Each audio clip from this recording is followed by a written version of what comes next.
Muy bien, bueno, pues ahora sí vamos a comenzar. Yair, esperemos que no haga mucha merma en el tiempo.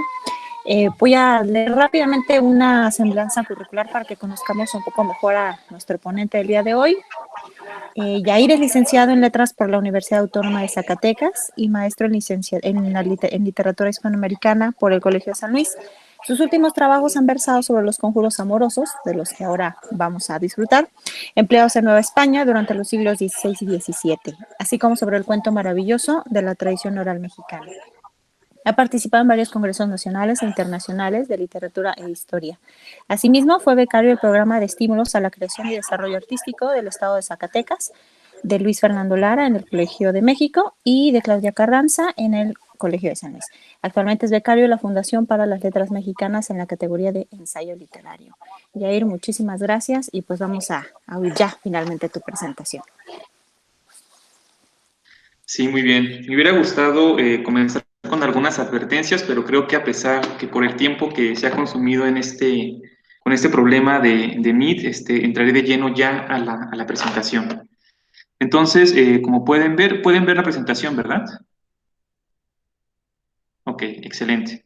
Como pueden ver, titulé la presentación Elementos para una poética del conjuro amoroso hispánico y básicamente esta presentación, esta conferencia que les ofrezco el día de hoy, se desprende de mi tesis de maestría, donde trabajé diferentes aspectos de lo que yo considero es una poética, tal vez un poco subrepticia, tal vez un poco enrarecida, pero que yo veo muy claramente o la veo ahí muy presente en diferentes conjuros de amorosos o de temática amorosa de la Nueva España.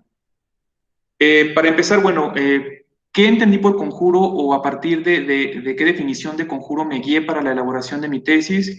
Pues básicamente tomé algunos elementos, tomé algunas definiciones, principalmente de tres estudiosos, uno de ellos José Manuel Pedrosa, la otra Araceli Campos y finalmente de creo que es inglés, de un investigador inglés que se llama Jonathan Roper. Y a partir de ellas, de estas definiciones, traté de elaborar una propia que me permitiera dilucidar mejor los aspectos de la muestra que logré reunir.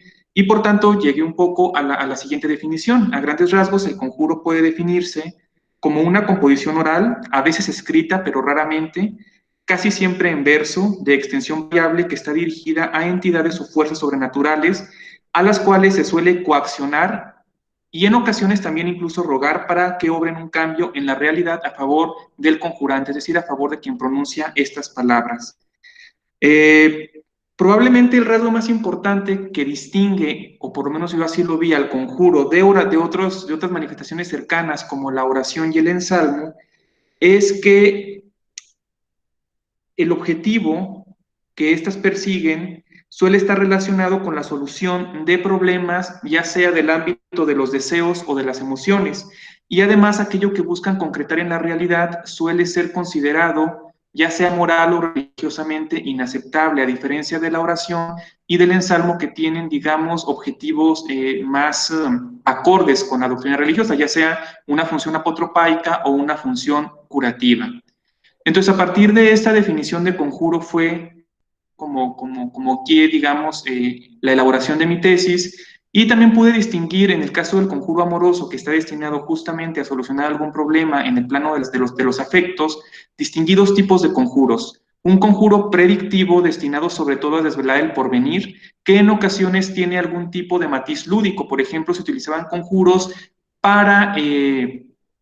por ejemplo, una chica utilizaba un conjuro para saber con quién se iba a casar, para saber las características o la fisonomía del hombre con quien se iba a casar.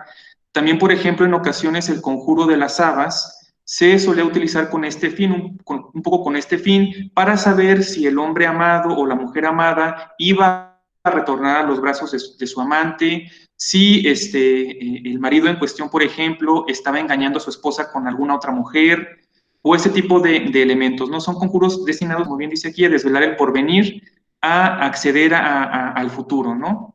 O a revelar algo que permanece oculto ante los ojos de la persona que desea conocer o tener esa información. Luego vienen otros tipos de conjuros que a mí me parecieron más interesantes y que de hecho me aboqué a este tipo de conjuros, que son los conjuros propiciatorios, aquellos conjuros que buscan consumar algo en la vida de quienes los pronuncian, es decir, que buscan concretar algo que para la persona es imposible materializar, es imposible concretar por otros medios. Y la muestra de conjuros que yo reuní para mi tesis responden justamente a esta segunda categoría de conjuros propiciatorios. Creo también importante mencionar un poco cuáles son, cómo se configuró la muestra de conjuros que yo trabajé en mi tesis de maestría. Bueno, la muestra consta en total de 89 textos, 41 conjuros, 89 versiones, extraídos de procesos incoados por el Santo Oficio Novohispano entre 1571 y 1671, es decir, durante su primer siglo en el virreinato. Fue un corte temporal bastante amplio, pero me permitió ver varios detalles que en ocasiones pueden permanecer un poco ocultos o pueden pasar inadvertidos cuando se trabaja con cortes temporales, digamos, un poco más breves o más concisos.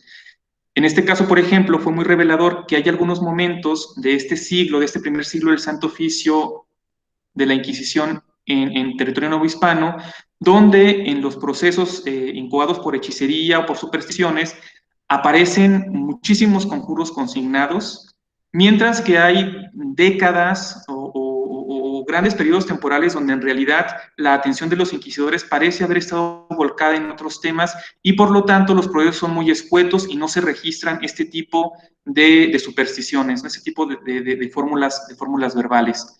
Entonces, por ejemplo, de 1571 a 1500, a 1600 hay una gran cantidad de conjuros, es un momento de gran efervescencia de las prácticas hechiceriles en la Nueva España y por lo tanto se registraron bastantes conjuros. También la década de 1600 a 1620 es una década muy interesante.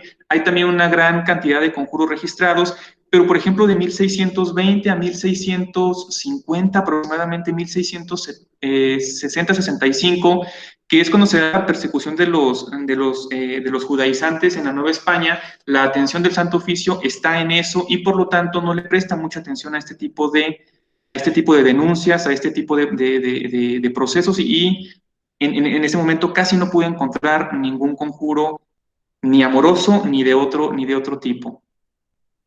Entonces, a partir de la muestra que reuní y a partir de las características que diferentes grupos de conjuros me ofrecían, pude establecer o proponer 3 categorías de análisis para tratar de englobar, digamos, estos diferentes conjuntos de conjuros.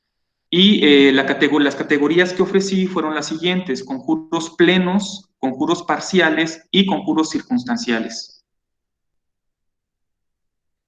Los conjuros plenos se dirigen sobre todo a entidades o fuerzas anatematizadas por la doctrina eclesiástica. Por ejemplo, en los conjuros plenos entrarían aquellos que se dirigen a los demonios o a las fuerzas infernales. También hay algunos conjuros dirigidos a entidades de la naturaleza que aparecen personificadas y que pues tienen cierto regusto idolátrico, ¿no?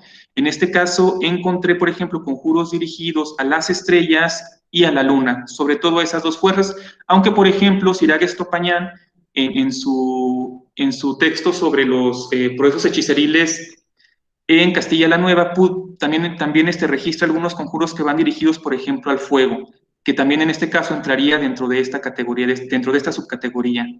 Y finalmente tenemos unos conjuros muy interesantes, porque básicamente son pequeñas invocaciones donde se le habla directamente al ser amado, que serían los conjuros fundamentados en el poder de las palabras.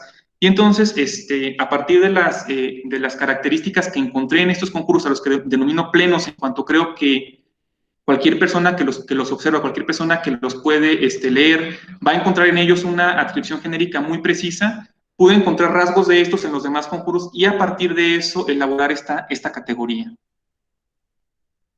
Bueno, aquí hay una imagen que a mí me gusta mucho, es de la Biblia Moralice de Viena, se llama Varones Amándose, creo que viene muy ad hoc a esta presentación. Bien, entonces aquí podemos encontrar un primer ejemplo de lo que yo considero un conjuro pleno, en este caso un conjuro dirigido a los demonios. Y bueno, me gustaría leer esto. Es un conjuro de 1603, fue registrado en el Tribunal del Santo Oficio de Puebla y lo pronunció una mujer llamada María de Vargas. Que además este conjuro aparece en una autodenuncia. La mujer se presentó por su propia voluntad ante los inquisidores para, bueno, confesar su culpa, ¿no? En este caso, la pronunciación de este tipo de fórmulas. Y el conjuro es este: Señor de la calle, oídme; señor de la calle, escuchadme, amigo mío; traedme a mi marido donde quiera que está. Yo te conjuro con Satanás y Barrabás, y con el diablo de Palermo, y con Lucifer y su mujer, y con todos aquellos diablos que hay en el infierno, y que todos le den ardor y su fervor en su corazón, para que sin mí no pueda estar, sino que me venga a ver. Y si era verdad que lo haría, se lo había de mostrar en gallo que cante, en perro que ladre, en puerta que llamen y en gato que maullen. Como pueden ver, hay algunas secciones de ese conjuro que están marcadas en otro color, porque me parece que ahí podemos encontrar algunos rasgos que son partes, digamos, indispensables de esta poética del conjuro amoroso. Por ejemplo, en un primer momento podemos ver esta frase que aparece muy reiteradamente en el conjuro, tanto amoroso como de otra especie, que es la palabra yo te conjuro. En esta fórmula, en esta breve expresión, lo que yo puedo, o por lo que pude investigar, se trata más que nada de una especie de oración que desde la lingüística de Austin podemos considerar una oración realizativa, ya que en este caso el hecho de decir yo te conjuro equivale a realizar justamente la acción de conjurar. Luego podemos ver en rojo algo que es muy característico también de esta clase de conjuros, que son las enumeraciones de diferentes entidades, en este caso infernales. Por ejemplo, aquí se mencionan el nombre de algunos demonios. En este caso, Satanás, Barrabás, Lucifer, aquí faltaría otro que es Belcebú, son muy constantes en los conjuros amorosos, tanto novohispanos como hispánicos, y de hecho algunos investigadores como Michel Escamilla Colín los considera una suerte de tetrarquía infernal, ya que son como los cuatro grandes diablos del infierno a los cuales se recurre en busca de auxilio sobrenatural, y bueno, no faltan en este tipo de enumeraciones. Luego, en la parte que está remarcada en azul, y que todos les den ardor y fervor en su corazón, para que sin mí no pueda estar, sino que me venga a ver, podemos encontrar algo que sería justamente la exposición de aquello que busca el conjuro. Es algo que ya también mencionaba en su momento Araceli Campos, que a diferencia de oraciones y en salmos, bueno, sobre todo de oraciones que suelen ser un poco más difusas en aquello que buscan conseguir, en los conjuros se puntualiza muy bien qué es lo que se pretende conseguir con el conjuro, con la pronunciación de estas palabras. En este caso, que la persona sienta tal ansiedad, sienta tal, le embargue tal pena, que no puede estar solo y que por lo tanto tenga que acudir con aquella persona que lo está llamando por medio de este conjuro. Luego, en la parte final, las palabras que aparecen subrayadas en un azul un poco más fuerte, en gallo que cante, en perro que ladre, en puerta que llame, y en gato que maulle, es una fórmula de cierre que suele también estar presente en varios conjuros amorosos, y que donde básicamente se le pide a la entidad o a las entidades sobrenaturales a las que se está convocando para que le den una señal a la conjurante de que aquello que solicita se va a cumplir. En este caso, por ejemplo, María de Vargas menciona en el expediente inquisitorial que al momento de pronunciar este conjuro se solía asomar a la puerta o a la ventana para ver si en algún momento escuchaba alguna de estas señales, ¿no? Si un gallo cantaba, si un perro ladraba, si tocaban en alguna puerta o si un gato maullaba, era señal inequívoca de que aquello que pedía se iba a cumplir. En dado caso de que no ocurriera, pues bueno, significa que las fuerzas sobrenaturales no habían acudido a su llamado y por lo tanto pues no tenía esperanza de que eso se materializara. Y bueno, aquí pueden ver parte del expediente donde está ese conjuro, justamente la parte de donde viene el conjuro. Fue bastante compleja la letra, es una letra, como pueden ver, bastante intrincada. Fue todo un desafío, pero bueno, lo logré. También la digitalización no es la mejor, entonces eso dificulta un poco también la lectura, pero ahí está.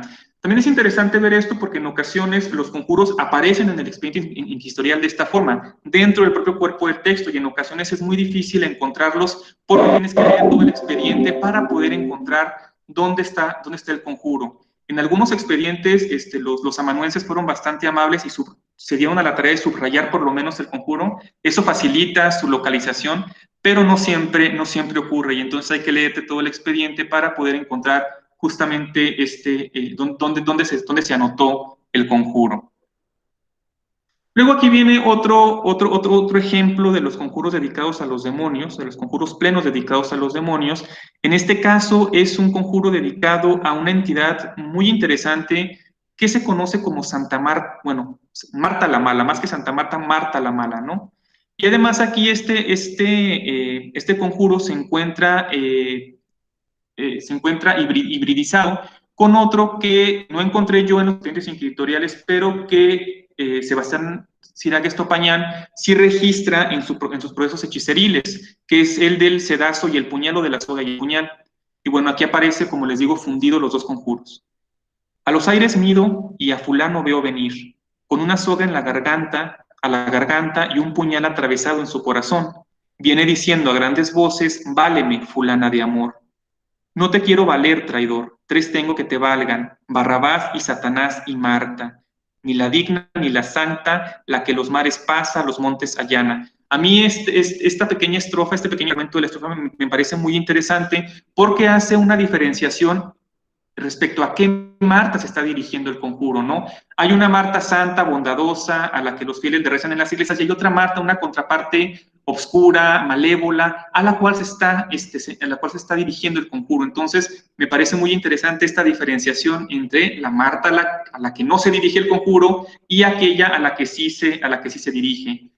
François Delpech tiene un texto muy interesante respecto a la figura de Santa Marta, o a la diferenciación entre esta Marta buena y esta Marta mala, donde dice que al parecer en España había, supongo que durante parte de la Edad Media y el siglo XVI ya, un personaje muy socorrido en varios proverbios y en varios refranes, que se llamaba justamente Marta, y era una Marta, digamos, muy poco favorecedora, ¿no? Este personaje de los refranes en algún momento, según Delpech, va a llegar a confundirse y a mezclarse con la figura de Santa Marta de Betania, y a partir de ahí se hace esta confusión o esta diferenciación entre una Marta mala con cierta caracterización demoníaca y, digamos, la figura de la santa. Sin embargo, como veremos más adelante, Santa Marta, en su acepción benévola, también va a ser muy recurrente los conjuros que se dirigen a ella para obtener un fin amoroso, ¿no? Y bueno, continúa después el conjuro. Marta, yo te conjuro y te vuelvo a conjurar. De nuevo, este tipo de oraciones o frases realizativas donde se está diciendo justamente lo que se hace, ¿no? En este caso, el decir es un hacer al mismo tiempo. Que vayas a donde este hombre está, si estuviere sentado, hágaslo levantar, en la cama que estuviese vuelve a estar, la cabecera hormigas. Y luego, de nueva cuenta, aquí podemos observar este elemento de todos los conjuros, de qué es lo que tiene, cuál es el efecto que debe ocasionar el conjuro sobre aquel al que va dirigido. En este caso, que no le dé paz, que no tenga sosiego, que esté en todo momento padeciendo la lejanía, ¿no?, de la mujer amada, de la amante en este caso. Y luego viene de nuevo esta enumeración, también muy característica del conjuro amoroso. En este caso se le pide a diferentes entidades infernales que hagan, digamos, que lleven a cabo esta acción que se les solicita, aunque se les pide de distinta manera, ¿no? Marta, haz lo que te pido, diablo cojuelo, tráemelo luego, diablo del horno, tráemelo al torno, diablo de la calle, tráemelo en el aire. Todas estas peticiones tienen que ver con lo mismo, que el hombre retorne con la mujer que lo llama, ¿no? Y finalmente tenemos esta fórmula de cierre donde de nueva cuenta se vuelve a pedir que dé la señal de que aquello que se está pidiendo se va a realizar. Y si lo has de hacer, dame señales, perros que ladren, gallos canten, derramen agua, llamen a puertas, ¿no? Lo interesante aquí también con las enumeraciones, por ejemplo, aquí el diablo cojuelo, el diablo del horno, el diablo de la calle, en la anterior con Satanás, Barrabás, diablo de Palermo, Lucifer y su mujer, Es que, al parecer, la lógica de esta enumeración es que a mayor cantidad de entidades nominadas dentro del conjuro, mayor será su efectividad, porque mayores serán las fuerzas, mayores serán los seres que trabajen a favor de aquello que se le está pidiendo que está pidiendo la conjurante, quien lo pronuncia. Y luego aquí tenemos de nueva cuenta los folios de donde viene, de donde tomé el conjuro. Como pueden ver aquí, el amanuense fue todavía más benévolo, por lo menos para los que nos dedicamos a esto, ya que puso el conjuro separado del cuerpo del proceso, y esto, bueno, favoreció muchísimo tanto la transcripción como la localización del texto del conjuro.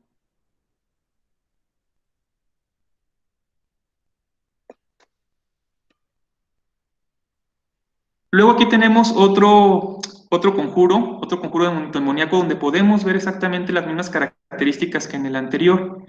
Con esta piedra, no pude leer ahí bien, pero creo que la llevaré. Guerra y combate a tu corazón, mensajeros yo no los sé, yo te los enviaré. Yo te enviaré a Satanás y Barrabás y al diablo mayor del infierno, caballero en un caballo, ensillado y entronado, y en la mano porta un cuchillo muy amolado y apurado, que te lo meta por el corazón, que me traigas a fulano. Aquí, por ejemplo, vemos cambiar esta oración realizativa de yo te conjuro por yo te enviaré. Pero en el instante de decir yo estoy enviando esto, también la acción se está llevando a cabo. Es decir, el conjuro no solamente es una pronunciación, no solamente es la verbalización de algo, sino también la acción en sí misma. De nueva cuenta podemos ver aquí a tres entidades infernales enumeradas, convocadas en el conjuro, y bueno, finalmente, de nueva cuenta, se expone muy bien qué es lo que se pretende alcanzar con este conjuro: causarle algún tipo de malestar, algún tipo de dolor, algún tipo de angustia al ser amado, para que no tenga otra opción más que retornar con aquella persona que lo ama, ¿no? Creo que es María Taussiet quien menciona que en este tipo de frases se observa una necesidad de transmitir al hombre, transmitir al ser amado el desasosiego que se padece en su ausencia, ¿no? En este caso, la mujer que ha sido abandonada por su esposo o por su amante, trata de que con estas palabras él experimente justamente lo que está sintiendo ella, y por lo tanto tenga la necesidad de volver a su lado, ya que una vez que vuelva, se supone, este tipo de malestares, este tipo de desasosiego desaparecerá. Yo proponía en mi tesis, que me parece que podría ser algo útil, ya que esta apreciación concuerda también con algo que menciona Christopher Faraone en su libro sobre magia amorosa antigua en Grecia. Menciona que en esta clase de conjuros aparece una suerte de maldición integrada, ya que se está buscando provocarle un mal al otro. Un mal, sin embargo, que justamente terminará cuando esta persona a la que se dedica el conjuro haga lo que se le pide que haga en el conjuro. Entonces, digamos que es una maldición no completa, no total, sino con cierta caducidad una vez que aquel se someta a la voluntad del conjurante, ¿no?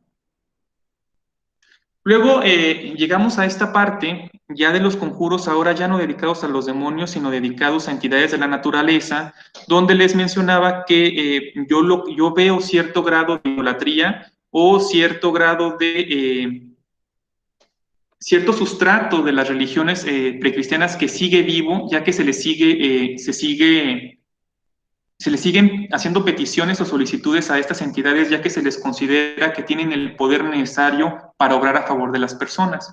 En este caso, este es uno de los conjuros, a mi parecer, más bellos de la muestra. Me parece que tiene imágenes muy, muy lindas y bueno, dice, Dios te salve, luna bendita, alta eres y resplandeciente, hija del rey de Oriente. 3 ramos tienes, uno de Señor, otro de amor y otro de resplandor. Conjúrote, luna, con el pan y con la sal, que tiendas tus ramas y des con ellas a fulano en las espaldas y en el corazón, y le hagas que no puede estar ni sosegar hasta que me venga a buscar. En este caso, como pueden ver, la luna aparece personificada, aparece como una entidad tal cual. Aquí se menciona, hay una pequeña enumeración, aunque en este caso no es una enumeración como como en los conjuros amorosos, donde se sumen entidades en el conjuro, sino es una enumeración donde se desarrollan los diferentes atributos o propiedades que tiene el ser al que se está invocando aquí. En este caso, la luna tiene 3 ramos, uno de Señor, otro de amor y otro de resplandor. Luego aparece este elemento realizativo del conjuro, donde se menciona lo que se está haciendo en él, ¿no? Conjúrote luna, y además se le conjura con determinados elementos, en este caso con el pan y con la sal, que tienen un fuerte componente simbólico en la tradición occidental, ¿no? Y finalmente el conjuro cierra de nueva cuenta con la petición, con aquello que se quiere que haga la luna, ¿no? Que no le permitas a la persona estar ni sosegar hasta que me venga a buscar. De nueva cuenta hay esta suerte de maldición donde la persona no podrá estar en paz hasta que no se someta a la voluntad del conjurante.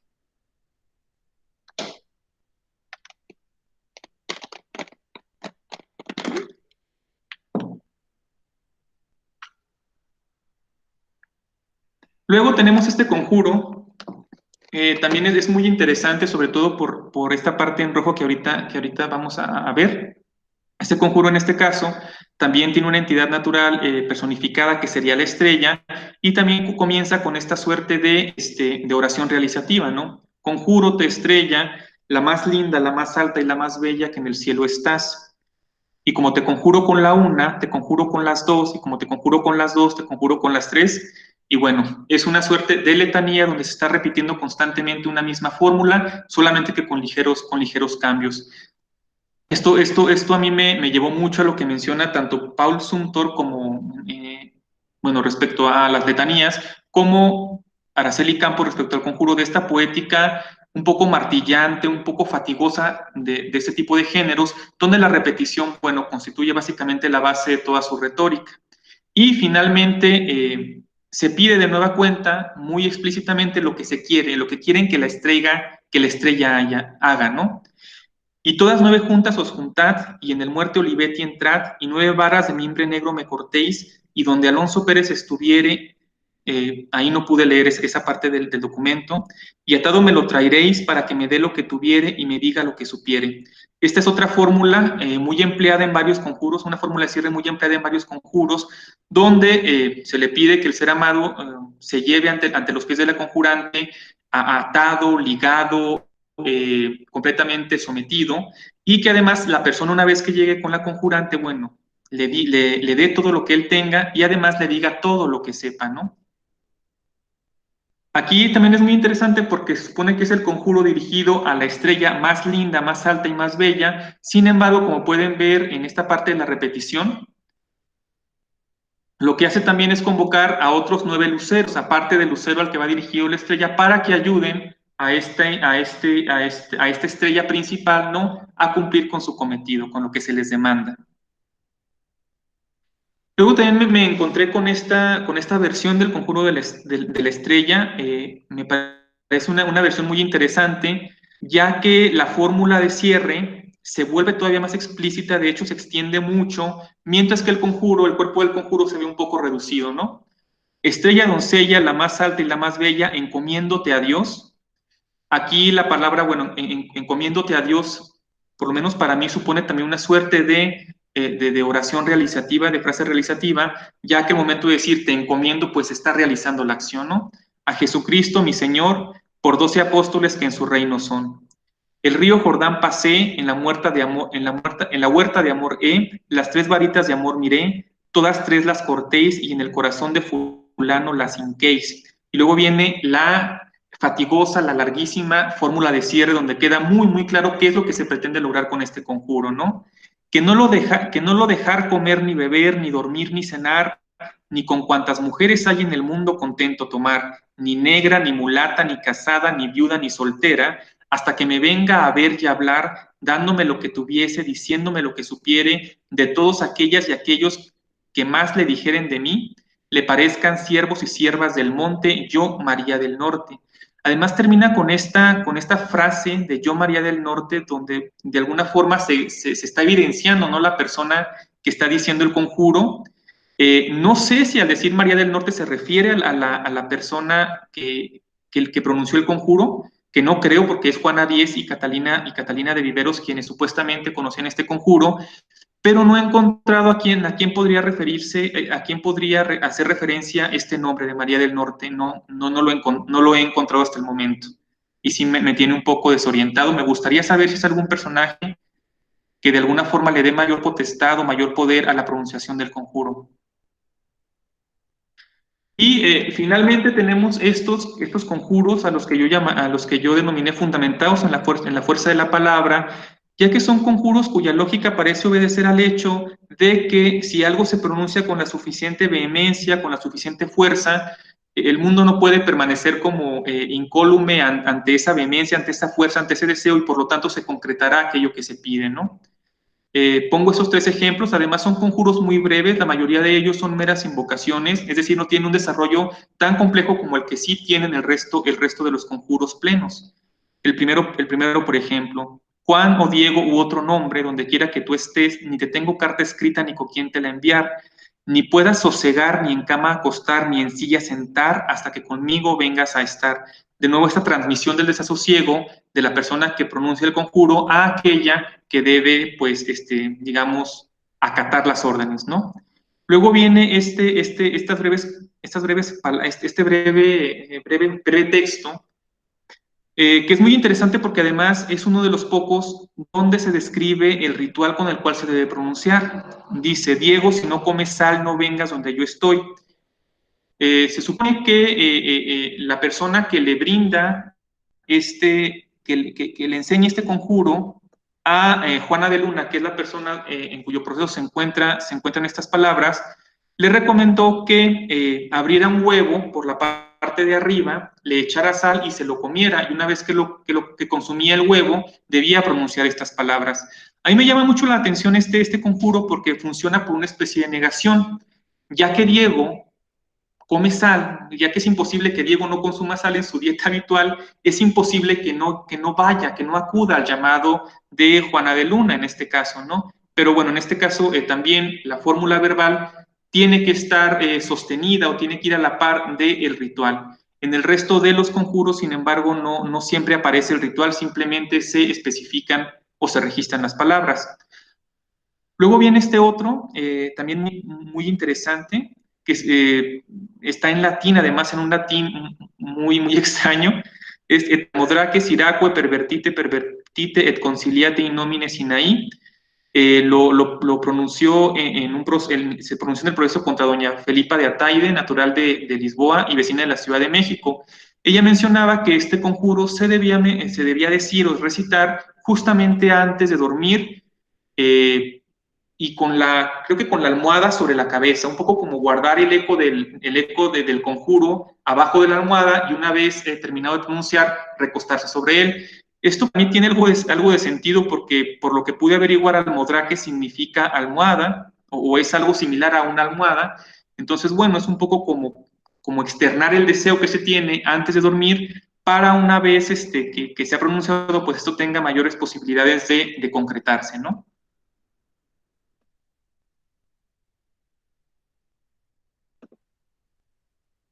Luego viene la segunda categoría que yo pude observar en esos conjuros, que son los conjuros parciales. Todo parece indicar, o por lo menos así lo vi al compararlos con otras oraciones que no tienen este carácter de conjuros, que se trata de oraciones modificadas en su fórmula de cierre, donde se establece una analogía entre los atributos de la entidad celestial a la que se dirige el conjuro y aquello que se pretende conseguir. En todos los casos, dichas peticiones son contrarias al amparo que, según la ortodoxia religiosa, dichas entidades podían proporcionar. Esos conjuros, a diferencia de los otros que se dirigen a esta contraparte malévola u obscura de la religión, sí va dirigido, digamos, a personajes del panteón cristiano, a santos, ánimas, objetos sagrados, ángeles, a Dios, la Virgen y demás entidades celestiales. Y bueno, como les adelanté hace un momento, uno de las principales santas a las que se recurría en busca de este tipo de auxilio fue justamente Santa Marta de Betania. Y justamente comienzo con uno de estos conjuros dirigidos a Santa Marta. Cabe mencionar que de este conjuro fue de uno de los que encontré más versiones, creo que fueron 11 versiones del conjuro de Santa Marta, de diferentes momentos de ese siglo que estudié, por lo tanto muestra la gran expansión que gozó el conjuro, y también pues, que pervivió durante varias décadas, ¿no? Señora Santa Marta, santa eres y santa de Nuestra Señora, la de la Virgen María, fuiste querida y amada, y de su Hijo precioso fuiste huéspeda y convidada. Benditas sean las santas rodillas que delante de Dios te humillaste, y tus santas manos con que le adoraste, y tus santos ojos y boca con que le hablaste en el monte Tabocón. Con la cruz y el agua bendita a la serpiente rociaste, y con tu cinta la ataste, y en el templo la presentaste, mansa y queda la ataste. Así como esto es verdad, me traigas a mi marido, que con otra mujer ninguna pueda hablar ni con ella estar, sino que venga conmigo a hablar y estar, y me dé todo lo que yo pidiere. Como podemos ver aquí, gran parte del conjuro o de la información que el conjuro nos da acerca de Santa Marta proviene justamente de esa geografía, y de hecho, pues o por lo menos de la geografía que ofrece Santiago de la Vorágine en la leyenda dorada, y no se desvía mucho de la leyenda, ¿no? Sin embargo, en la última parte, en la fórmula de cierre, la acción heroica, la acción, digamos, santa de Marta, se convierte en una analogía con aquello que se desea obtener de esta oración, que es algo pues moralmente inaceptable, ¿no? Someter el libre albedrío del prójimo. Y además, no solamente eso, sino que también se remata con una fórmula muy similar bueno, de hecho no muy similar, con la misma fórmula que encontramos en conjuros dedicados a demonios y a entidades de la naturaleza, que es esta de que con otra mujer ninguna puede hablar ni con ella estar, sino que venga conmigo a hablar y estar, y me dé todo lo que yo pidiere.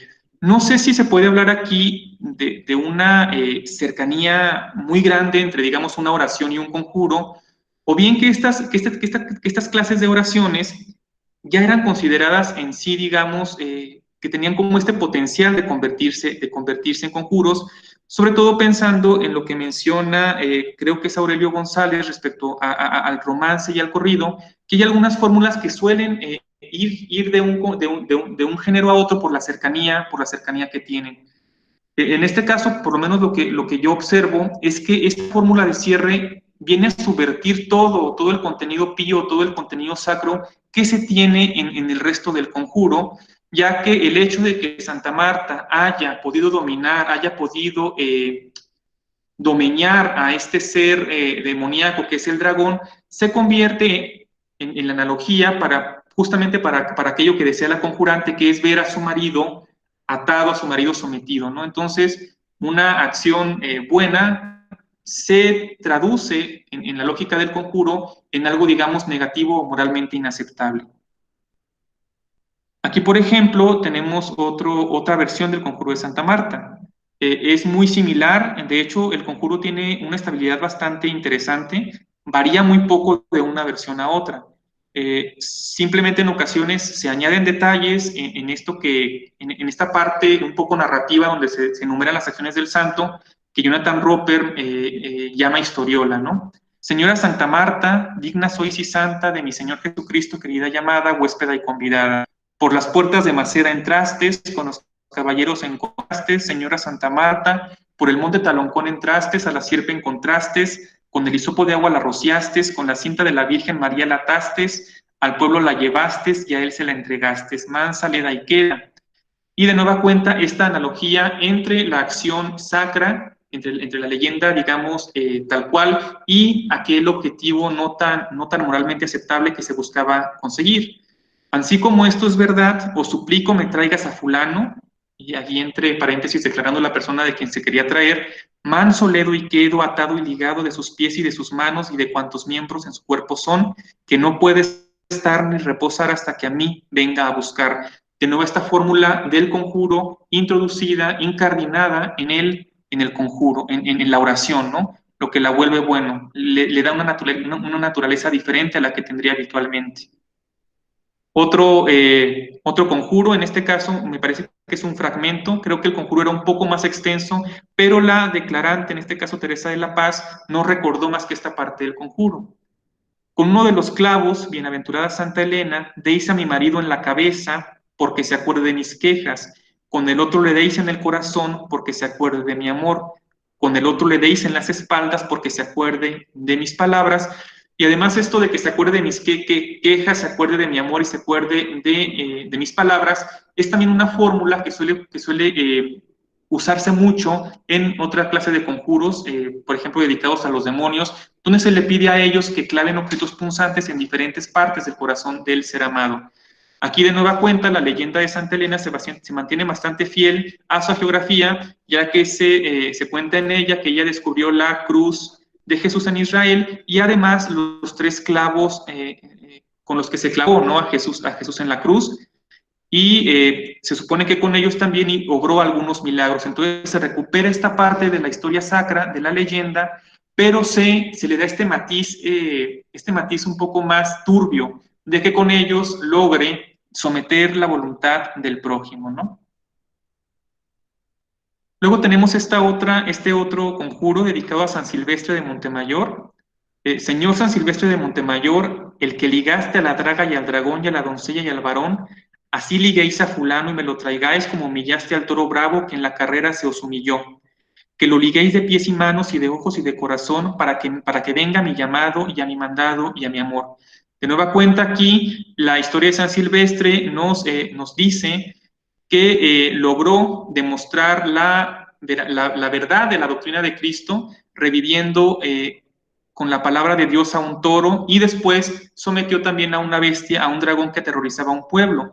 Por lo regular los santos, o por lo menos así lo vi yo, que a los que se recurre en esta clase de conjuros parciales son aquellos que han logrado sobreponerse a alguna criatura o algún tipo de bestia, y a partir de este suceso se crea justamente la analogía, la comparación con lo que se pretende lograr con su pronunciación, que es controlar la voluntad de un hombre, ¿no? Que pues en esencia podría ser indómito, podría ser incontrolable, pero gracias a la intervención de estos personajes, pues se puede lograr hacer, ¿no?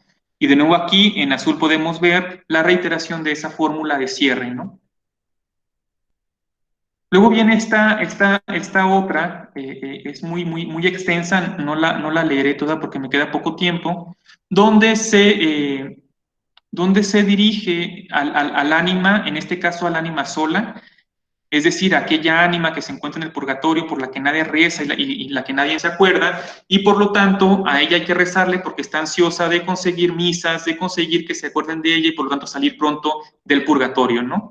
En este caso, comienza además con la frase de conjuro te anima, que es tan propia de los conjuros a los que yo denomino plenos, como a los demonios y a las entidades de la naturaleza. Conjuro te anima con la luz y con la cruz y con la Santa Veracruz. Conjuro te anima, reiteramos de nuevo lo que se está haciendo y diciendo al mismo tiempo, y luego viene una enorme lista de elementos con los cuales se conjura esa ánima, algunos de ellos de la naturaleza, algunos de ellos con un significado religioso, y bueno, como pueden ver, es una enorme enumeración. Y finalmente, al final del conjuro, se menciona aquello que se desea obtener de esta entidad sobrenatural. Que salga luego esta ánima, pues la tengo conjurada, casi como si el ánima no tuviera escapatoria, no pudiera hacer otra cosa más que responder a lo que se le está pidiendo en el conjuro, y vaya a su casa. Si estuviera dormido, que lo recuerde, que le entre por la boca, que le entre por los oídos, que le entre por los ojos, que se le aposente dentro de su corazón, que le dé tal ansia que no le deje reposar y me venga a dar lo que tuviere y decirme lo que supiere. De nuevo esta fórmula de cierre, donde se nos dice qué es lo que se quiere que haga el ánima, donde también se describe un poco morbosamente los sufrimientos que debe padecer la persona a la que torturará a esta entidad sobrenatural, y pues finalmente que este castigo, este tormento, terminará cuando la persona acuda con la conjurante, ¿no? Y bueno, aquí hay algunos otros pequeños conjuros donde se mencionan algunas otras entidades sagradas. Algunos de ellos también, por cierto, se me olvidó mencionar que la oración de San Silvestre, en este caso, hace poco hicimos trabajo de campo en Zacatecas, en un municipio de Zacatecas, y en ella encontramos una oración de San Silvestre de Montemayor, pero en este caso con función apotropaica.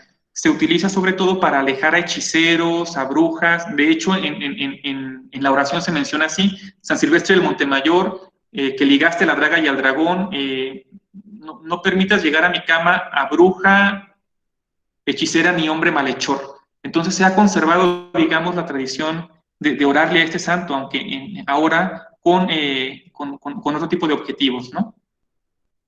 Y bueno, finalmente tenemos estos conjuros El primero comienza además con esta frase realizativa: yo te conjuro de parte de Dios, así como estas torcidas arden, arda tu corazón por mí. Y esta pequeña frase, este pequeño texto, viene o se realizaba con un pequeño ritual.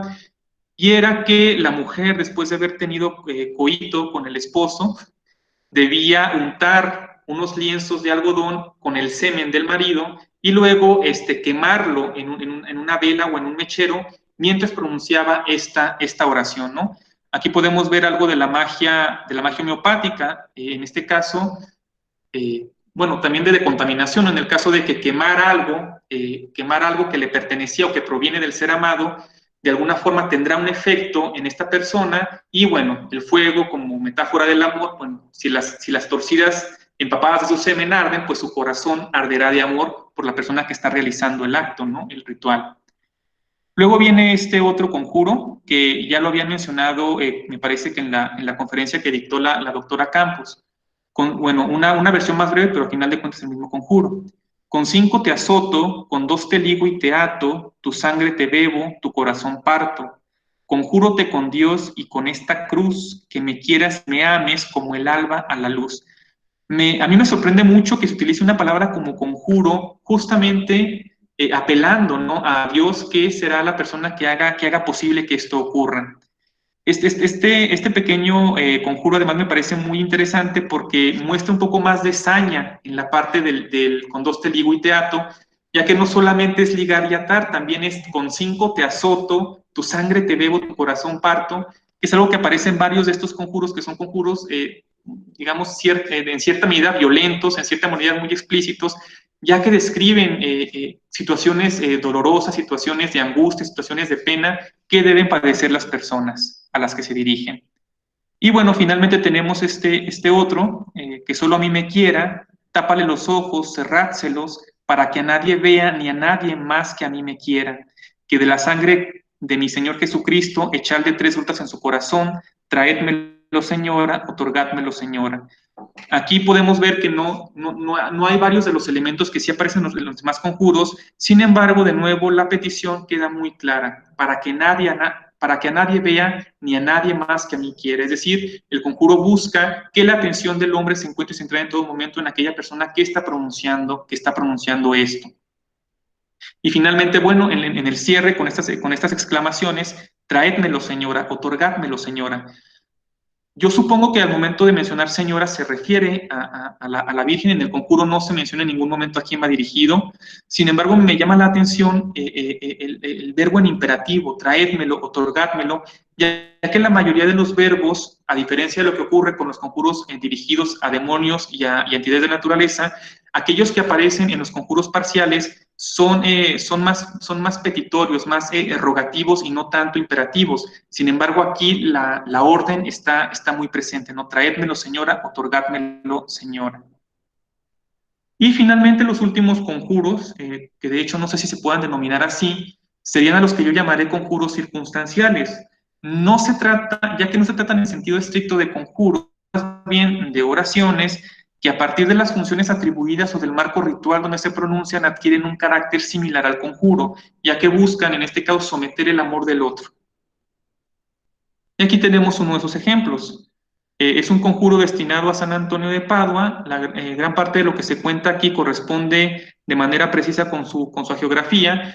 Y al final, sin embargo, hay una fórmula de cierre muy ambigua donde dice: así como esto es verdad, me otorgues esto que os pido. Como pueden ver aquí, no está explícita la petición, que sí está en los conjuros de Santa Marta o a San Silvestre de Montemayor. Sin embargo, me parece que esta gran ambigüedad del cierre del conjuro, pues permitía que básicamente se pidiera lo que fuese, ¿no? Sin embargo, bueno, aquí no hay ninguna analogía con lo que hace el santo y lo que se está pidiendo. Por ejemplo, en la muestra hay otro conjuro muchísimo más breve, una versión muchísimo más breve de este mismo conjuro, y ahí, por ejemplo, sí se hace la analogía. Así como San Antonio perdió el breviario y lo recuperó después, permíteme recuperar el amor del hombre al que amo, ¿no? Ahí sí se establece la analogía, y por lo tanto esa versión del conjuro de San Antonio yo la acomodé, la clasifiqué dentro de los conjuros parciales, mientras que aquí, como no se explicita, como el final queda muy ambiguo y muy amplio, pues decidí mejor ponerlo en esta categoría de conjuro circunstancial, ya que en realidad no se está explayando, no se está mencionando qué es lo que se pretende alcanzar con la pronunciación de este texto. Bien, pues creo que sería todo lo que les puedo comentar respecto al trabajo. Hay varias cosas más, muchísimas más cosas en el tintero, pero bueno, ya nos retrasamos 20 minutos y no quiero alargar muchísimo más esta intervención, ¿no? Muchas gracias. Gracias a ti, Yair. La verdad es que creo que ciertamente todos nos vamos a quedar con mucho más ganas de volver a escucharte. Creo que tu trabajo es muy pulido, se ve que la dedicación que has tenido. Entonces, pues ojalá, ¿verdad? Que haya después una segunda ronda de presentaciones, porque estoy segura que hay más. Bueno, pues yo creo que vamos a comenzar entonces ahora con las preguntas. Me imagino que varios de ustedes tienen varios comentarios. Vamos a empezar. Claudia, que ya está así apuntadísima, entonces vamos a escucharla. Gracias, Jair.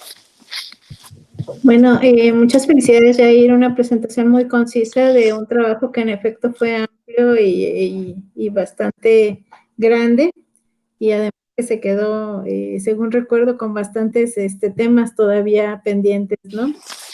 Yo quisiera que nos platicaras un poquito más sobre precisamente quiénes eran quienes hacían este tipo de pronunciaciones, ¿no? O sea, a qué pertenecían, hay tanto hombres como mujeres, un poquito, sé que es amplio, pero Sí, sí, claro. Tenía pensado mencionarlo, pero después del pequeño retraso que se tuvo ya no lo hice. Pero en efecto, la mayor parte de personas que pronunciaron este tipo de fórmulas, en la Nueva España por lo menos, y a partir de lo que he leído del trabajo de María Taussier, de María Elena Sánchez Ortega, pues me doy cuenta de que en realidad así ocurrió en todo el ámbito hispánico, ¿no? Fueron sobre todo mujeres. En el caso de la Nueva España, ya lo ha mencionado varias veces Araceli Campos, Cecilia López Ridaura, fueron mujeres pertenecientes a los tractos protegidos de la sociedad y pues básicamente para ellas era un oficio, era una forma de subsistencia. Las mujeres de clases sociales más favorecidas acudían a ellas en busca de auxilio, ellas les daban, les enseñaban esta clase de conjuros, les enseñaban a rezarlos y pues al final ellas los aprendían y los ponían en práctica.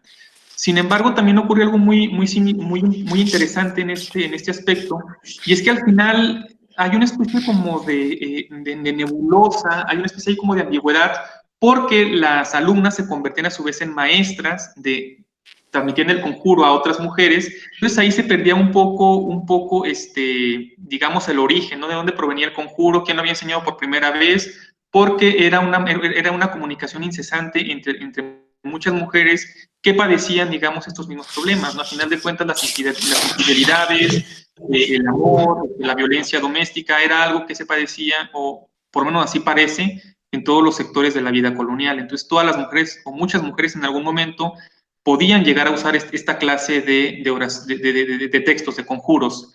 Los hombres en realidad no aparecen aquí muy representados. Creo que solamente tengo 2 conjuros pronunciados por varones, ambos soldados y ambos para conseguir el afecto de una mujer que no podían obtener por otros medios, ¿no? Entonces recurrían a este medio sobrenatural para tratar de encontrar eso que les negaba.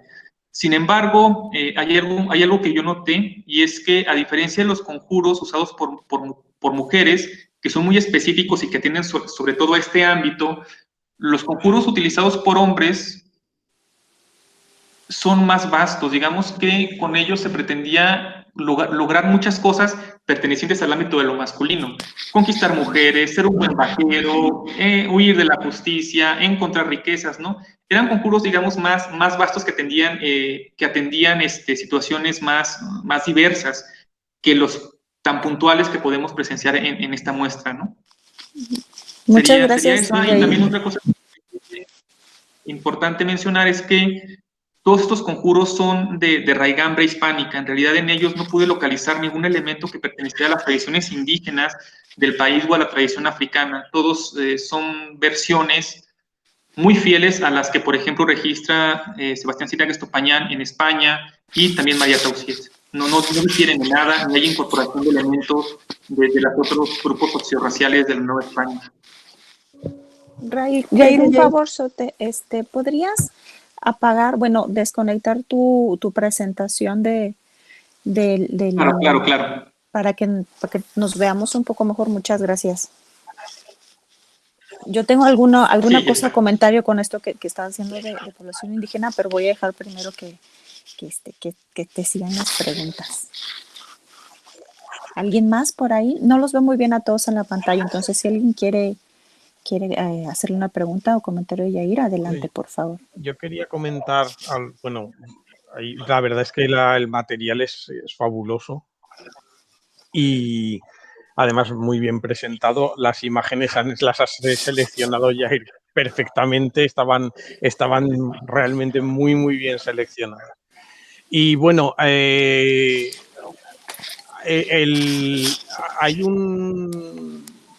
una cuestión, tú has mencionado los conjuros griegos, pero de hecho lo que se consideran, normalmente se recogen los trabajos de historia literaria como los más antiguos poemas de amor, en realidad no son poemas, son conjuros amorosos de este mismo tipo, son textos sumerios y acadios y algunos egipcios que tienen, digamos, los mismos conceptos básicos, ¿no? Hay una antología, hay un trabajo en español que recoge un buen muestrario y un buen comentario de estos textos. Lo hace desde un punto de vista más bien literario, pero creo que te podría interesar, y os pasaré la referencia, que os podría interesar echarle un vistazo para ver las raíces, ¿no? De todo, las más antiguas que conocemos, aunque obviamente las habrá anteriores. En cualquier caso, aparte de esa cuestión, una cosa que me ha llamado la atención es la sensación de que algunos de esos materiales revelan conexiones italianas. Lo del demonio de Palermo, que probablemente alude a la idea de que el Etna o el Mongibelo, como se lo llamaban más bien en la época, era el nombre vulgar, ¿no? Es el árabe Jabal, que es monte, o sea, es el monte, ¿no?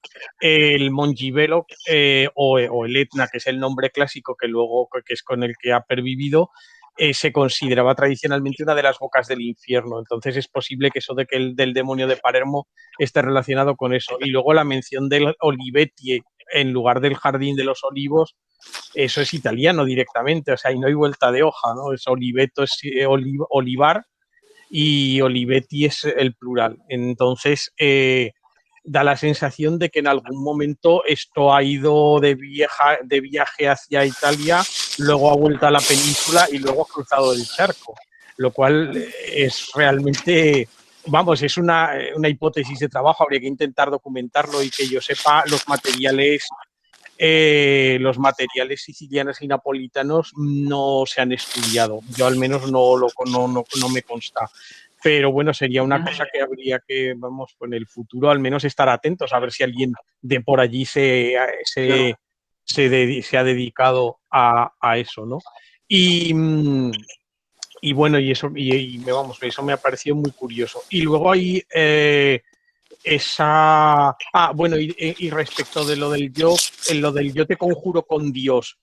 Ojo, porque ahí Dios no es el conjurado es al que se dirige. Yo te conjuro a ti para que hagas esto. O sea, con Dios y con la cruz son los medios o sea, no son los que van a ejecutar el conjuro, son solo los que le dan fuerza, ¿no? Esto es como cuando se le dice al diablo, yo te conjuro con la cruz o con el agua bendita, ¿no? Es una especie de, digamos, de potenciador o de catalizador, ¿no? Que no es que eso cambie mucho las cosas, porque no es más que una cuestión de detalle, porque en el fondo sigue siendo igual de curioso, ¿no? que se recurra a esos elementos, a los elementos más sagrados justamente para eso. Y luego, una última cosa que se me ocurre es la idea de la ligadura. Bueno, eso también está relacionado, es un concepto mágico muy antiguo, la idea de ligar. De hecho, una de las prácticas de magia de magia simpática más antiguas que se conocen es hacer nudos en relación con atar a la voluntad de alguien, etcétera, ¿no? Pero, claro, en concreto, digamos, en el vocabulario mágico hispánico de esa época, ligar se utilizaba sobre todo para provocar impotencia, para provocar la impotencia masculina o la frigidez femenina, pero sobre todo la impotencia masculina, que además es una cosa mucho más obvia. Entonces, cuando dice en uno de los conjuros lo de que le ligue las piernas, ¿no? Los brazos y las piernas y todos los miembros, de todos los miembros, solo queda uno.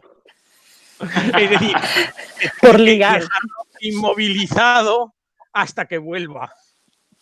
Porque Claro, esta es una razón bastante convincente, además, para que tenga interés en volver, ¿no? Y yo creo que eso hay que interpretarlo así, porque bueno, no queda, es decir, los brazos y las piernas, bueno, podría ser, no sé, la cabeza no suelen considerarse un miembro. Entonces yo creo que se refiere claramente a eso, aunque lo haya puesto en plural, así en plan un poco eufemístico, ¿no? Pero yo creo que se refiere a eso y además tiene sentido, ¿no? Es decir, que lo traiga, que lo tenga. Y que además eso es curioso porque en esos mismos conjuros, por una parte, piden que lo inmovilicen, pero por otra que no puedan estarse quietos, ¿no? Que los estén inquietos. Entonces es una especie de situación un poco contradictoria, ¿no? Pero bueno, yo creo que tiene que ver con eso, es decir, la inquietud es interna, digamos eso del corazón, hoy diríamos psíquica, y la inmovilidad es externa. Entonces eso acentúa la sensación de malestar, por decirlo de alguna manera, ¿no? Pero sí, yo creo que se podría interpretar así. Pero vamos, realmente, bueno, la verdad es que cada texto es que daría para estar ahí glosando todos los detalles, porque hay un montón por la elección. Y bueno, me ha gustado efectivamente esa idea de que una de las claves es lo de la inmovilización de una bestia, ¿no? Una bestia que en muchos casos además curiosamente tiene connotaciones demoníacas, ¿no? Tipo dragones, etcétera. Entonces, eso es una cosa curiosa, ¿no? En unos sitios se está llamando a los demonios y en otros sitios parece que es justamente fuera a los controladores del demonio los que se les pide ayuda, ¿no? No sé si bueno, a lo mejor me estoy haciendo una sobreinterpretación que diría Eco, pero bueno, da la impresión de que la cosa podría ir un poco por ahí, con lo cual todavía marca más el contraste entre los conjuros demoníacos y estos conjuros que casi pretenden ser en salmos en cierto modo, ¿no? Más por el tipo de referencias. Aunque formalmente, claro, el hecho de que aparezca la palabra conjuro, esto no admite ninguna duda, o sea que en ese sentido estoy totalmente de acuerdo contigo en que van en ese bloque, ¿no? Pero ahí hay una especie de hibridación, por decirlo así, ¿no? Entre el conjuro y el ensalmo. Y bueno, con esto ya no os canso más. Pero vamos, me ha interesado mucho, como puedes apreciar, porque realmente hay una cantidad de cosas ahí. Muchas gracias. Sí, justamente. Sí, de hecho, yo lo que mencionaba en la tesis es que en estos conjuros, sobre todo donde se acude a estos santos que en algún momento ligaron o vencieron a alguna bestia, se hace una equiparación entre la conjurante y la santa, o el se logra vencer a la bestia, y el marido y la bestia que ha sido dominada, ¿no? Es un poco la lógica que yo veo que se establece en esta clase de conjuros. Esta asunción de roles.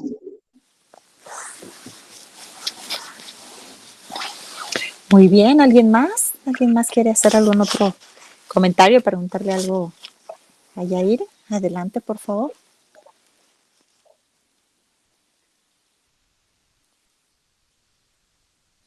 Si no, entonces yo robaré un poco el micrófono. Mira, Yair, a mí me gustó mucho esta clasificación que nos presentas porque precisamente nos ayuda a distinguir cualidades, ¿no? Rasgos, ¿no? Muy puntuales en ellos. A mí me llamaba mucho la atención en las fórmulas de cierre, el pedir esta señal. Creo que nos invita a pensar cómo en estos versos siempre está presente la oportunidad de otro tipo de comunicación, es decir, la respuesta de estas entidades, ¿no? Sabemos que a veces los especialistas o las mujeres en aquella época, me voy a atrever a suponer, esperaban quizá las respuestas en sueños, ¿no? No hay manera, no tenemos acceso para saber cómo es que, si es que eso era algo que ellas deseaban, ¿no? En el presente, hablando etnográficamente, se espera en sueños, se espera que va a llover, se espera que algo, ¿no? Pero no está presente en los versos. Entonces, que tengas ejemplos registrados donde además en la literatura nos está diciendo que se pensaba, que se pedía esta señal, pues me parece muy valioso e insisto, ¿no? Creo que nos da a pensar en la movilidad de estas palabras, ¿no? Tú decías con esta frase de inicio del yo te conjuro, pensamos sobre todo en las propuestas de Austin, pero que igual encontramos en otras teorías, ¿no? El hablar es un hacer, ¿no? Es un llevar a cabo, ¿no? No es que lo narro, es que ahorita estoy cortándole o estoy ligando miembros o estoy haciendo algo, ¿no? Esto nos lleva a pensar en esta movilidad y en la circulación de esas palabras. O sea, no solo las envían y ya pobre aquel alma en pena, sino además me van a decir que lo van a llevar a cabo. Entonces, quería destacar eso, creo que es muy valioso en tu trabajo y qué bárbaro con la paleografía. Sí. Yo prefiero hacer siempre por eso, paleografía en náhuatl. Es mucho más fácil, creo, que en castellano. Es mortal, es mortal. Bueno, no sé si quisieras contarnos algo más sobre estas fórmulas de cierre. Justamente esta fórmula de cierre, donde se pide una señal respecto a aquello que se pide se realizará, solamente apareció, por lo menos en mi muestra, en los conjuros dedicados a los demonios. En aquellos que se dedican a entidades de la naturaleza o a santos, no aparece. Solamente en estos dedicados a los demonios. Yo presumo que se debe a que de alguna forma, no sé, los demonios tienen una conexión más como con lo material, como con lo mundano, con lo terreno, y por lo tanto pueden manifestarse de esta manera, ¿no? Y de alguna forma el hecho de que pueda manifestarse en el ladrido de un perro, en el tocar de una puerta, en el maullido de un gato, también de alguna forma es una manera de legitimar el poder que puede tener esta entidad para, por lo tanto, ayudar a la persona que le está pidiendo algo, ¿no? Eso me pareció muy interesante. Todas las demás fórmulas, la de que no pueda con otra beber, ni tomar, ni contento, suele aparecer en todos los conjuros, tanto en los plenos como en los parciales, pero esta de la señal solamente aparece en los conjuros plenos y además solo en los demoníacos. Uh-huh. Qué interesante. Es muy interesante porque sí. nos lleva a pensar ahora, ¿no? Incluso en otros relatos, en apariciones, ¿no? Donde pues estaba yo en la noche trabajando y se oyó la puerta, ¿no? El crujido, un perro, es decir, esto, ¿no? Que pensaba en esta comunicación, claro, aquí está formalizado, ¿no? Pero está presente en general en la vida cotidiana, ¿no? Del terror. Sí, claro, no, y además el hecho de que también esto implicaba para la conjurante estar al pendiente, o sea, no era solamente recitar y ya esperar que se cumpliera, ¿no? Sino estar frente a la ventana, estar asomada a la puerta para ver si en realidad esto ocurría. Incluso en alguno de estos, no recuerdo en cuál era, también se pedía que hiciera otra cosa, que hiciera otra acción ritual, que era agarrar un pan, masticarlo, sacárselo de la boca y tirarlo como una especie de ofrenda a un río. Y a partir de eso también se pensaba que podían tener más efecto las palabras. Es también algo muy... Sí, es una ofrenda, justamente. O además la ofrenda de algo corrupto, ¿no? Como lo propiamente demoníaco, que sería el pan masticado. Sí, es algo extraño. No es como ocurre como en las fiestas patronales, ¿no? Que le ponen ahí su mole al santito, así inmaculado, ¿no? Porque él lo va a comer, ¿no? No, aquí está con la saliva de aquella que conjuró y órale, ¿no? Masticado. Exactamente, sí. Muy interesante. Yo quería comentar otra cosa además, ahorita que mencionabas que son fieles a esta tradición hispánica, yo coincido por completo contigo. Creo que hay un par de cualidades que justamente nos sirven para contrastar con las tradiciones indígenas, al menos para el caso mesoamericano. Una de ellas es esta distinción de Santa Marta, la buena y la mala, ¿no? O sea, insistir tanto en cuál es a la que estamos pidiendo hablar. Esto no ocurre en el mundo mesoamericano, porque los dioses mesoamericanos son contextuales. ¿Eso qué quiere decir? Que yo puedo ser buena y mala según me agarra el antojo. Entonces no hay que hacer una distinción. Quizá se agreguen algunos versos, quizá en el ritual, quizá se llaman ciertas cualidades, pero no es muy claro, ¿no? Tlaloc se enoja o no se enoja, ¿no? Los aires en el presente se pueden enojar y chocarte la boca o no. Pero con estos, aquí se ve muy clara la distinción del personaje. Y esa es otra cualidad que hay que destacar y que tú muy bien has identificado en los rezos. El único perdón, tus conjuros, lo único que me hizo pensar un poco en el presente, en los rezos indígenas, es en una de las frases por ahí dices que si está dormido, recuerde. Esto sí está presente en los pueblos de tradición indígena. El soñar es un momento onírico muy particular y para despertar siempre se dice eso, ¿no? Que recuerde que aquí está su casa, ¿no? Esa es la única cosa que me parece que se liga hacia la tradición indígena, pero hay que argumentarlo naturalmente mucho mejor, ¿no? Es lo único que me pareció. Por lo demás, y además en los conjuros está sobre todo más relacionado con la privación del sueño, ¿no? Con una de estas molestias que deben ocasionársele al ser amado, que no pueda dormir, que esté siempre inquieto, que esté siempre alerta y que pues, al final tenga que regresar, ¿no? O sea, esa es la esencia, ¿no? Sí, va a sufrir tanto que no le va a quedar otro remedio que regresar. Si me permitís una brevísima postilla, yo creo que es que recordar ahí juega con la polisemia, es decir, recuerde en el sentido de despertar, como el célebre recuerde el alma dormida, pero a la vez, si está dormido, como diciendo, está distraído, ¿no? Se ha olvidado de su casa, que se acuerde.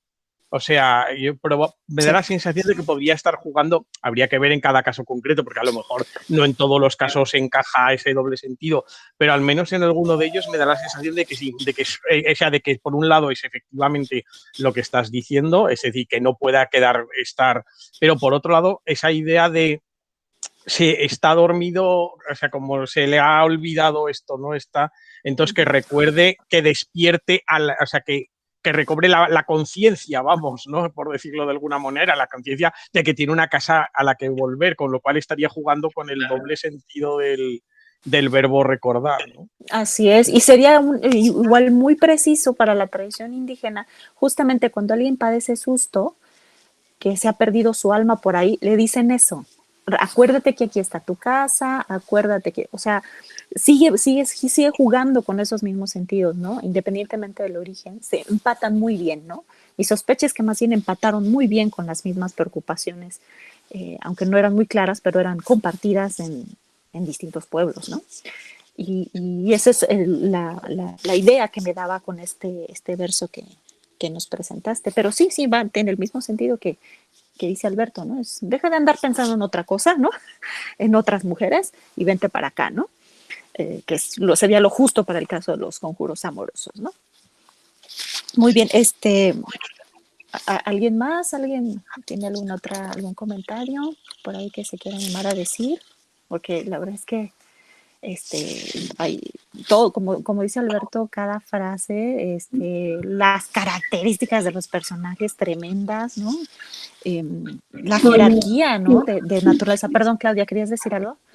Perdón, no, sí, pero no olvides la idea porque en efecto lo de la naturaleza me parece bien interesante y yo creo que sí, sí, no sé si tengas eso, ¿no? Claro, si tienes algún comentario, Yair, por favor. Yo quería preguntarle a Yair, perdón, rápidamente, ¿preguntaste por conjuro en Zacatecas si te lo dieron?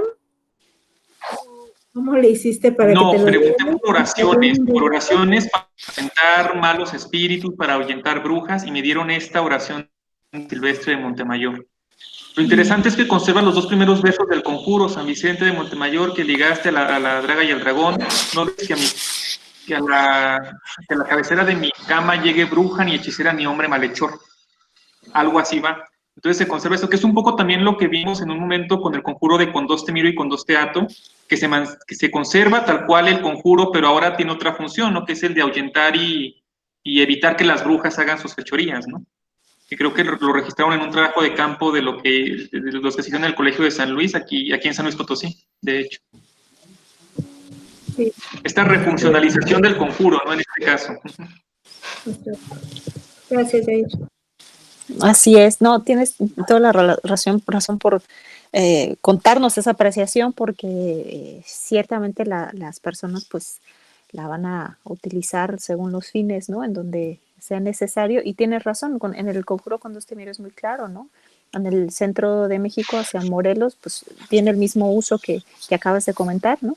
Es para sacar a las brujas y no para llamarlas, ¿no? Es decir, eso también cambia. Y lo otro que te quería preguntar, en algún momento hablaste en esta clasificación de los conjuros, cuando hablas sobre la naturaleza, en el caso de las estrellas, me llamó mucho la atención que hay una jerarquía, ¿no? O sea, que hay como Sí. esta estrella mayor y estas otras que acompañan.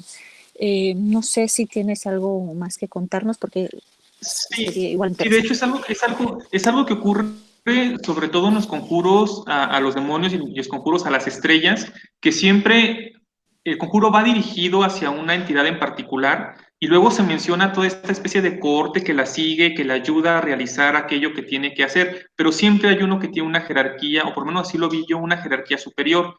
En el caso, por ejemplo, del conjuro de la estrella, no está dedicado a cualquier estrella, sino a la más alta y la más bella, ¿no? En algunos casos a la estrella doncella, a la estrella garridica. Siempre hay un adjetivo, hay algunas frases que caracterizan a esa entidad a la que va dirigido el conjuro, y a esta la acompañan otra serie, una nómina vasta de seres cuyo único objetivo, pues por lo que veo, es ayudarle a hacer su cometido, ¿no? Ayudarla a que aquello que la conjurante está pidiendo se realice.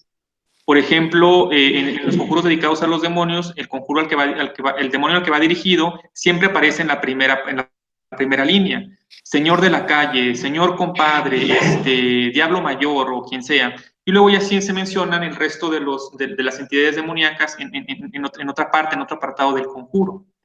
Incluso también hay algunos demonios que tienen nombre propio, nuestros diablos mayores, Belcebú, Satanás, Lucifer, Barrabás, el diablo de Palermo, el diablo cojuelo, el diablo mayor del infierno, pero hay otra serie de entidades demoníacas que solamente se mencionan a partir del lugar donde habitan, ¿no? Por ejemplo, hay un diablo del horno, hay un diablo de la putería, hay un diablo de la carnicería, y estos demonios habitan en estos espacios, también se están convocando dentro del conjuro para que ayuden a esta entidad superior a vencer la voluntad del prójimo, ¿no? Ok, wow. Es muy interesante porque estos demonios están localizados en espacios muy cerca, bueno, en espacios donde se lleva a cabo, donde se desarrolla la vida humana, La ¿no? vida Y eso es cotidiana, muy interesante exacto. porque lo que los conjuros de alguna forma están manifestando es esta imbricación o esta cercanía entre el mundo demoníaco y el mundo humano, ¿no? Que en realidad no se encuentra el mundo demoníaco en los márgenes, sino que tiene pequeños enclaves, ¿no? En los pueblos, en las ciudades humanas. Eso también me pareció muy interesante cuando revisé estos conjuros. Así es, así es. Es otro mérito que hay que reconocer en tu trabajo, porque, insisto, esto nos permite pensar en esta expresión, pues, de todas las tradiciones. Ese punto en particular que acabas de tocar se comparte con las tradiciones indígenas. El mal no está solamente en la montaña, está en cualquier lado y está así como rozando, ¿no? En la vida cotidiana, ¿no? Entonces, quizá de ahí es que los conjuros estén más vivos que nunca, y aunque estén un poco ahí en el papel, pues lo seguimos encontrando, ¿no? Creo que había algunas cosas en el chat, déjenme ver, por favor. Sí. Claro que sí. Ah, sí. Era la pregunta que acaba de hacer Claudia, ¿verdad? Sobre el caso de Zacatecas. Pero aún así, no sé si quisiera hacer otra pregunta. La doctora Cecilia, si hay algo más que quisiera comentar. Bueno, no tanto como preguntar, no, sí, felicitar a Yair, es un trabajo excelente. Yo había leído también el trabajo de donde sale esto, y pues es extraordinario, además o sea, la pura colección de conjuros que tiene ya es importante, y el análisis es muy bueno. Yo pues lo estoy usando mucho, evidentemente con las referencias, porque yo estoy trabajando con conjuros modernos. Y ahorita que decías el de con dos te miro, con este dato, pues se compra en los mercados como la oración de San Monicato, que en realidad no es la única razón de que exista, yo creo que es por la rima, pero sirve para eso, para otra vez traerse con Lucifer y todo traer a un galán, ¿no? Y no sé si te había platicado que ya puestos a poner entidades que van a los que conjuras para que te traigan al galán, a mí me da mucha risa que una de ellas, la del ánima sola, habla de Rosita Alvírez, ¿no? O sea, la protagonista del corrido, o sea, no solamente la mata Hipólito, sino además la pobre de ánima en el purgatorio trayendo los canales para las mujeres que la invocan. Entonces, eso, bueno, a mí me gusta cómo se van juntando personajes dentro de los conjuros modernos. Muchos de los elementos que mencionaste, pues siguen repitiéndose, ¿no? No, muchas felicidades, me encanta tu trabajo. Muchas gracias, doctora. Sí, justamente, solo que no recuerdo bien a quién se refiere, pero Siraga Estopañá también mencionó una figura histórica española, que creo que fue amante de un rey o de un duque, que también suele utilizarse mucho en este tipo de conjuros, justamente porque creo que siendo de un estamento poco privilegiado, pasó a ser la amante de un rey y pues evidentemente eso le daba cierta facultad para poder dominar la voluntad de los hombres, ¿no? Y también se incorporaba mucho en varios conjuros. Es algo interesante eso. Muchas gracias, Eir. Como siguen saliendo cosas que preguntar y que seguir investigando, increíble. ¿Alguien más, por favor, alguien que quiera hacerle algún comentario, alguna otra pregunta? Pues, bueno, Yair, primero felicitarte, qué gran trabajo hiciste, de verdad. Ya tengo muchas ganas por leer tu tesis porque me ha resuelto algunas dudas que tenía sobre la estructura del conjuro. Y yo voy a salir quizás un poco de contexto, pero estoy trabajando un auto sacramental de Vélez de Guevara y me llama mucho la atención que inserta un conjuro, pero el conjuro viene de la voz de una abadesa que acaba de ser tentada por el diablo y conjura, les voy a leer el conjuro porque lo que enumera es, por lo que tú dices, sería un conjuro dedicado a la naturaleza. Pero es muy interesante porque el amado le está pidiendo pues a Cristo, quiere volver a Cristo. Entonces, más bien, les voy a leer el conjuro para que me digan qué les parece, porque bueno, lo estoy trabajando. Dice: hijas de Jerusalén, por las cabras, por las selvas, por los montes y los valles, y por las fuentes risueñas, por los corzos fugitivos, por los hijos de las siervas, os conjuro y os obligo, como su esposa primera, que me digáis de mi esposo, con lágrimas tiernas, por los valles y los montes voy buscando su belleza. Está dentro de toda una plegaria que hace, pero en este momento cuando menciona un conjuro, me llama mucho la atención que pues las hijas de Jerusalén forman parte del Cantar de los Cantares y tiene una relación con la relación de esposos, pero que sea un conjuro en voz de una abadesa, o sea, no sé qué pensar, ¿no? Entonces, no sé a ustedes qué les parece, si bien es una elaboración de mano oculta, tiene los elementos de un conjuro, ¿no? Entonces, no sé qué les parezca, o sea, estoy saliendo totalmente de contexto. Yo diría que no, que realmente está haciendo adrede, es decir, está utilizando, que el público sabe de lo que se le está hablando. Es decir, obviamente todo el mundo conocía ese tipo de alguna versión de algún tipo de conjuro de esos, aunque no los usase, aunque no se los supiese a lo mejor de memoria, pero reconocía inmediatamente el estilo. Lo que pasa es que, como bien has señalado, aquí está reutilizando toda la imaginería del Cantar de los Cantares, es decir, está haciendo una reelaboración literaria de este tipo de conjuros con ese mecanismo reiterativo, con esas enumeraciones, pero basado en este caso en el Cantar de los Cantares, claro, porque es lo que tiene ese componente amoroso, etcétera, ¿no? Es decir, es una reelaboración culta, pero yo creo que sí que claramente está basada en el mismo patrón, está hecha adrede para que se reconozca como un conjuro de ese tipo y, bueno, luego habría que ver mejor en el contexto en el que aparece, ¿no? Pero yo, vamos, no sé, Jair, si estará de acuerdo, pero yo creo que la cosa va claramente por ahí. Sí, sí, justamente, creo que solo lo que se rescata en este caso es justamente la articulación, la estructuración del conjuro, pero pues todo lo demás escapa a los propósitos que tienen este tipo de géneros, ¿no? Sí. Sí, pero bueno, el mecanismo es un poco, exactamente, es decir, las alusiones concretas cambian, pero a fin de cuentas el mecanismo, ¿no? Porque todo lo que está diciendo ahí está relacionado con diversos versículos del Cantar de los Cantares en los que justamente la idea es, bueno, la relación, bueno, y la búsqueda, porque esta es la idea del cuando sale la Sulamita a buscar a su amado, ¿no?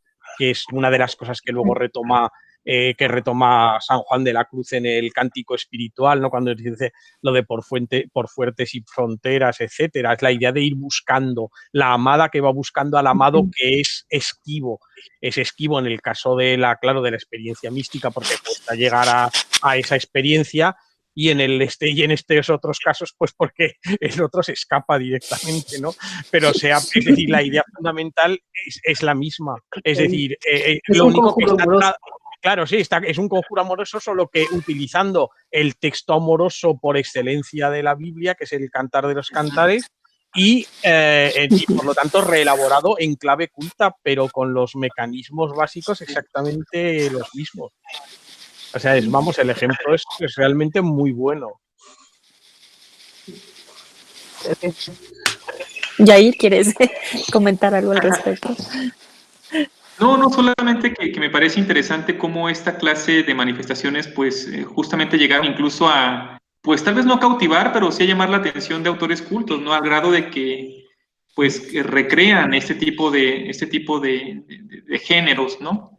Dentro de su propuesta literaria. Es muy interesante.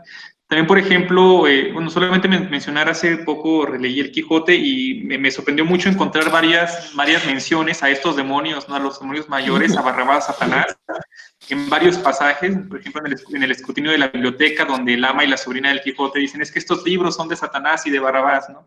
Inmediato me vino a la cabeza, por supuesto, estaban presentes en el imaginario de todos los estratos sociales, supongo. Claro, porque además Barrabás no es un demonio. Exactamente. Es otro personaje bíblico. Es decir, el que aparezca ahí, pues fíjate, no había caído en la cuenta, pero tienes toda la razón, claro, sí. Porque va a estar ahí. Y esto es claro que Cervantes también había habido algún conjuro de esos en La Mancha. Seguro, vamos, claro.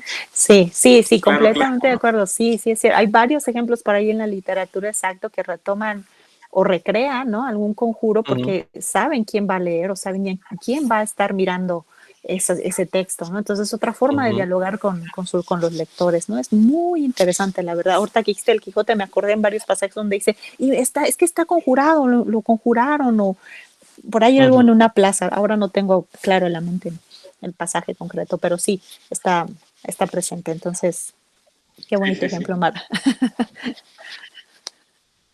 Muy bien, pues si alguien más quisiera hacer un comentario final, o en tu caso, Yair, estamos ya casi por terminar nuestro seminario. ¿Quisieras comentar algo? Sí, pues muchas gracias por su atención, gracias por los comentarios, siempre me permiten vislumbrar nuevos puntos de análisis para estos textos. Por ejemplo, este posible vínculo o filiación con fuentes italianas no lo había previsto, entonces agradezco mucho la referencia, doctor Montaner, y pues me gustaría igual explorar un poco esa beta. Y no, pues nada, tengo 89 conjuros a disposición de cualquiera que tenga requiebros amorosos en este seminario, entonces no duden en pedírmelos. Sería una publicación exitosísima, ¿verdad? Seguro. Debes patentarlo. Bueno, muchísimas gracias, Yair. La verdad es que sí, tu trabajo siempre nos da de verdad de plantearnos más preguntas, guías también de investigación. Claro que vamos a seguir releyendo tu tesis y esperando más trabajos de todo esto que has venido investigando, ¿no? Bueno, pues compañeros, pues si no hay otro comentario, alguna otra pregunta, pues entonces le agradecemos muchísimo a Yair esta maravillosa presentación, a todos ustedes por el interés, por estar. Y pues nada, nos encontraremos nuevamente en un mes. Sí. Verónica,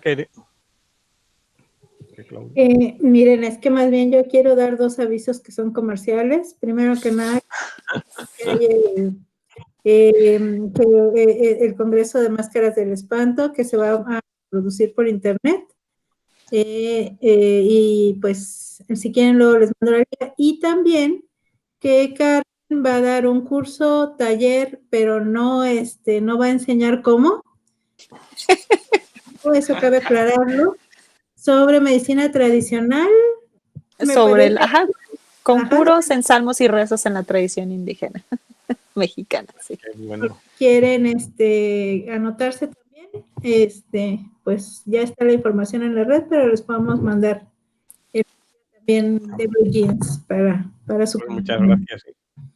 Y pues muchas gracias. Seguimos trabajando en la página. Les pedimos por favor que nos manden la bibliografía de sus los libros que tengan en internet para subir y compartirla entre todos, e incluso tesis, Yair, tesis, Carmen, próximos libros, demás, pues serían bienvenidos para que podamos seguir dialogando. Muchas gracias, Claudia. Sí, claro que sí, estuvo muy bien esos 2 anuncios. Pueden encontrar, por favor, en la página de Facebook del colegio de San Luis, están ya ahí los anuncios promocionales. En el caso de mi curso, sí, qué bueno que hizo la aclaración, porque recibió una cantidad enorme de correos diciéndome gente que quiere ser curandera. Y pues bueno, mi propuesta es muchísimo más sencilla. Si das diploma, seguro que ya el éxito es definitivo. Sí, ya lo estoy viendo. Tengo muchos correos. Digo, yo insisto que mi empresa es muchísimo más sencilla. Este proyecto es mucho más simple. Curanderos certificados, Carmen, con su diploma. Le tienes que ofrecerlo como curso 0. Y luego los que lo superen ya harán el curso completo y al final tendrán su certificado. Sí, la verdad es que no lo pensé así, pero me salió natural. Pues ya le daremos una vuelta. Eso. Okay, pero ofrecerlo con una limpia incorporada y un conjuro de Yair. Con eso, no, bueno, ya con eso abarrotado. Exactamente. Con su kit de huevo, vela incluida, ¿no? No, bueno, si están interesados, por favor, escríbanme un correo. Ya voy a cerrar, no para ustedes, pero ya voy a cerrar, si es la convocatoria, será para los días 15 y 19 de febrero. Y sí, no se pierdan, por favor, el congreso que ya está también a la vuelta de la esquina.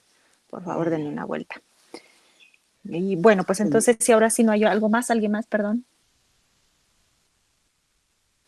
Bueno, pues sí, perdón, creo que te interrumpí, Alberto. No, que sí, ya yo creo que por hoy ya hemos acabado. Ya además, para mí ya es la hora de cenar, o sea que...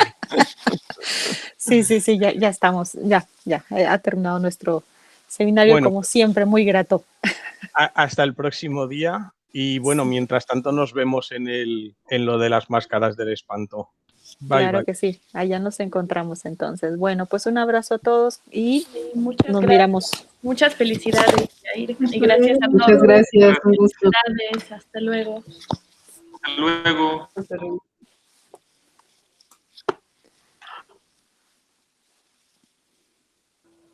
Bueno, chicos. Muchas felicidades, Yair. Qué barbaridad. Gracias. Muchas felicidades. A comer y me voy porque no he acabado de comer. Muy bien. Nos vemos. Pero también que ya vayas viendo lo de la publicación. Sí, por favor. Bueno, un abrazo, cuídense mucho. Felicidades, Yair. Hasta luego. Gracias.